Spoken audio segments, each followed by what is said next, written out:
Aviso importante: este vídeo tem caráter exclusivamente informativo e educativo. Embora a ciência da condução óssea seja fascinante, as informações aqui apresentadas não substituem a consulta, o diagnóstico ou o tratamento de um profissional de saúde. Se você notar qualquer alteração na sua audição, procure um otorrinolaringologista ou um fonoaudiólogo. Curiosidade é bom, mas sua saúde vem primeiro. O caminho secreto do som que passa pelo seu crânio. Nem todo som chega pelo ar. Existe um caminho alternativo, discreto e real, a vibração que atravessa o crânio e bate direto no ouvido interno. Porque a própria voz parece diferente em gravação, porque alguns testes médicos dependem disso e o que essa rota revela sobre como o cérebro decide o que é som. Condução óssea. O caminho alternativo do som. Quando os dedos tampam os ouvidos e ainda assim a própria voz continua ali dentro, o que está acontecendo de verdade? O som não depende apenas do ar. Parte dele entra como vibração mecânica, atravessa a pele, passa pelos ossos do crânio e chega ao ouvido interno por um atalho. Essa rota recebe o nome de condução óssea, que é a transmissão do som por vibração em materiais sólidos. Em vez de o tímpano balançar com ondas no ar, o crânio inteiro pode vibrar em micromovimentos e levar energia até a cóclea, a estrutura em forma de espiral onde o movimento vira sinal nervoso. Isso não é raro nem frágil. É um caminho que existe em todo o corpo e aparece toda vez que há contato firme com algo vibrando. Um teste simples mostra o princípio sem truque. Um diapasão vibrando encostado no osso atrás da orelha produz um tom claro mesmo sem nada apontado para o canal auditivo. O motivo é que a vibração chega à cóclea por mais de uma trilha ao mesmo tempo. Uma trilha passa pelos ossos. Outra faz o ar preso no canal do ouvido tremer por dentro. Por isso, condução óssea e condução aérea quase nunca ficam totalmente separadas no mundo real. A diferença é qual trilha domina em cada situação. Essa mistura explica cenas comuns que parecem estranhas quando ninguém parou para pensar nelas. Uma escova elétrica encostada no dente faz um zumbido que parece vir de dentro da cabeça. Uma vibração no volante do carro pode ganhar um tom baixo que some quando a mão tira contato. Um passo firme em piso duro soa mais alto para quem usa calçado rígido. Em piscina, a fala muda porque a água transmite pressão e vibração de outro jeito. O ouvido recebe um conjunto diferente de sinais pelo ar e pelo corpo. Até mastigar pode soar exagerado quando o ambiente está silencioso, porque o maxilar é um transmissor eficiente e a cabeça funciona como caixa de ressonância. Mas existe um detalhe que evita exagero na conclusão. Se esse caminho existe, por que não se ouve tudo pelo osso o tempo todo?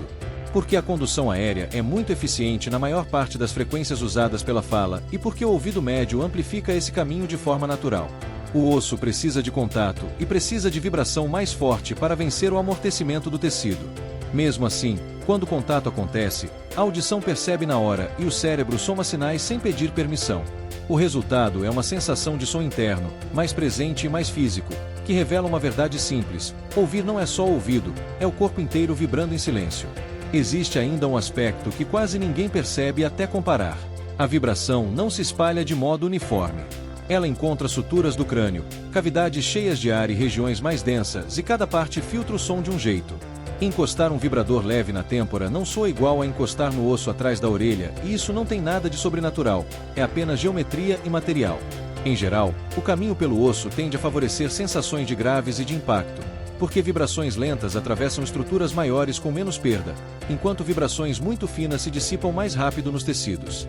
Por isso, o mesmo som pode parecer mais cheio e mais abafado quando chega por vibração do que quando chega pelo ar. Esse filtro é o que torna a condução óssea útil em situações específicas. Em ambiente barulhento, um comunicador que vibra no osso pode entregar a fala com clareza, porque não precisa disputar espaço com o ruído que está no ar ao redor. E quando o canal do ouvido está obstruído por proteção ou por inflamação, ainda assim pode haver percepção por vibração. Nada disso substitui a audição comum, mas mostra uma segunda porta de entrada para o mesmo sistema. A curiosidade mais interessante é que essa porta sempre esteve ali, escondida no cotidiano, esperando um toque leve para se revelar. A voz que parece estranha em gravação. O filtro do próprio crânio. Porque a própria voz parece outra pessoa quando sai do celular ou do computador, se a fala foi a mesma. A resposta não está no aparelho, está no caminho que o som faz até o ouvido. Quando alguém fala, a vibração nasce nas pregas vocais e se espalha em duas direções. Uma parte sai pela boca e pelo nariz e vira ondas no ar. Essa é a voz que as outras pessoas escutam e que o microfone capta. Outra parte entra no corpo e se espalha por tecidos, cartilagens e ossos, chegando ao ouvido interno como vibração. Essa segunda parte não aparece do mesmo jeito em uma gravação comum. O resultado é um retrato incompleto. Do lado de fora, a voz costuma soar mais fina e com menos peso, porque o que chega pelo osso, que tende a dar sensação de corpo e de grave, não está no áudio externo na mesma proporção. Por isso, a estranheza não é sinal de erro, é apenas comparação entre duas misturas diferentes do mesmo fenômeno. Existe ainda um efeito que intensifica a sensação quando os ouvidos estão tampados. Ao fechar o canal auditivo com dedos ou com protetores, o ar preso ali dentro vira uma câmara pequena que reforça vibrações internas, especialmente as mais baixas. O barulho de mastigar aumenta. A fala parece mais alta. O som do próprio passo parece bater dentro da cabeça. Esse aumento acontece porque a vibração que chega aos ossos também faz o ar preso vibrar e o canal fechado impede que essa energia escape. O ouvido recebe mais pressão interna e interpreta como volume. Isso explica porque conversar usando protetor auricular pode dar sensação de voz inchada e incômoda, mesmo quando o ambiente está seguro. O cérebro, por sua vez, não fica neutro diante disso. A audição se ajusta ao longo do tempo. Quem trabalha com capacete, máscara ou proteção auditiva começa a calibrar a própria voz para não gritar. Quem usa aparelho auditivo passa por um período de adaptação, porque o timbre muda e o sistema precisa reaprender o que é natural. Até o sotaque de uma pessoa pode ser afetado por mudanças persistentes no retorno auditivo, porque a fala depende desse retorno para ajustar ritmo, força e articulação. A curiosidade mais prática é que a voz de gravação não é uma mentira, é a versão que o mundo recebe. A versão interna é a que o corpo acrescenta. Quando você escuta a gravação e estranha, o choque é só a falta desse filtro corporal que acompanhou a fala a vida inteira. Depois de algum tempo, a estranheza diminui, porque o cérebro aprende um novo padrão e coloca as duas versões no lugar certo, sem confundir identidade com timbre. Um detalhe físico ajuda a visualizar. A cabeça e o peito funcionam como filtros, como se fossem caixas que reforçam certas faixas de vibração e enfraquecem outras. O formato do crânio, da mandíbula e das cavidades do rosto altera o conjunto de ressonâncias, que são frequências que ganham destaque por causa da geometria. Na fala, essas ressonâncias aparecem como formantes, que são regiões de frequência onde o som fica mais forte e dá identidade às vogais. Quando o som chega ao ouvido por dentro do corpo, ele passa por um caminho diferente e realça um pacote diferente dessas ressonâncias. Já o microfone registra a pressão do ar que fica perto da boca e esse registro ainda depende do espaço em volta. Uma sala vazia devolve eco curto. Um quarto com cortina e sofá apaga agudos. A distância do microfone muda a presença de graves por um efeito de proximidade, comum em captação de voz. Então a gravação varia, mas a lógica central permanece. O ouvido interno está comparando uma voz que sempre veio com o corpo junto contra uma voz que vem apenas do ar. Isso explica por que cantores e atores insistem em ouvir gravações durante treino. Não é vaidade, é calibragem. A performance que chega ao público é a versão externa e o ouvido precisa se acostumar com ela para ajustar dicção e projeção. Também explica por que algumas pessoas ficam surpresas ao se ouvir em vídeo, mas outras se adaptam rápido. O sistema auditivo é plástico. Ele aprende padrões e reajusta expectativas quando há repetição. No fim, a curiosidade é simples e ao mesmo tempo desconfortável. A voz interna parece mais íntima porque vem misturada com o corpo. A voz gravada parece mais distante porque é a voz que o mundo sempre escutou, só que agora aparece sem o conforto do filtro de dentro. Quando o osso vira ferramenta médica. Testes, próteses e limites. Se o som consegue chegar pelo osso, isso significa que qualquer problema de audição pode ser contornado só com vibração? Não. A condução óssea contorna principalmente o caminho de entrada, não o mecanismo final. Quando a falha está no ouvido externo ou no ouvido médio, como obstrução do canal, perfuração do tímpano ou ossículos que não transmitem bem, a vibração pode entregar som ao ouvido interno sem depender dessas partes. Mas quando a falha está no próprio ouvido interno ou no nervo auditivo, a vibração não cria células sensoriais novas nem reconstrói conexão. Por isso, a medicina usa a condução óssea como ferramenta, não como mágica. Em consultórios, o diapasão ainda aparece como um objeto simples com poder de triagem. Ao colocar a vibração em pontos diferentes do crânio e comparar com o som no ar, dá para ter pistas sobre onde está a barreira principal.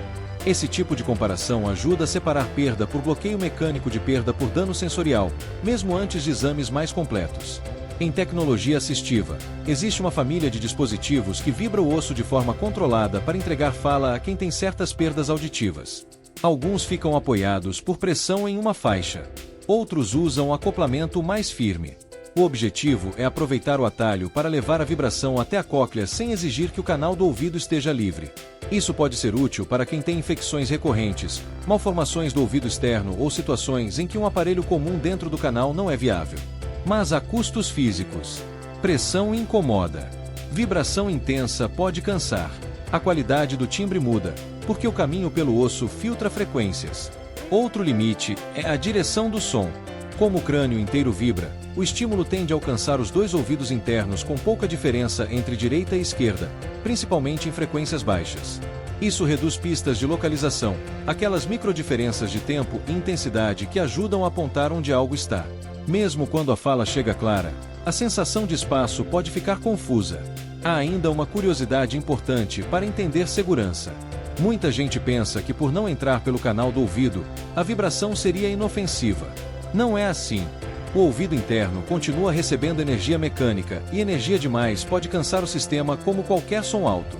O critério continua sendo bom senso e orientação profissional quando há uso terapêutico. Em exames completos, há um passo que traduz essa ideia em medida. O profissional apresenta tons pelo ar, depois apresenta tons por vibração no osso e compara os dois resultados. Quando a diferença entre eles é grande, isso sugere que o ouvido interno está capaz de perceber, mas o caminho do ar está bloqueado ou enfraquecido. Essa diferença recebe um nome técnico, mas a lógica é simples. Existe um degrau entre entrar pelo ar e chegar ao ouvido interno. Esse degrau orienta a escolha de tratamento, porque não adianta insistir em amplificar o ar se o problema está no portão de entrada.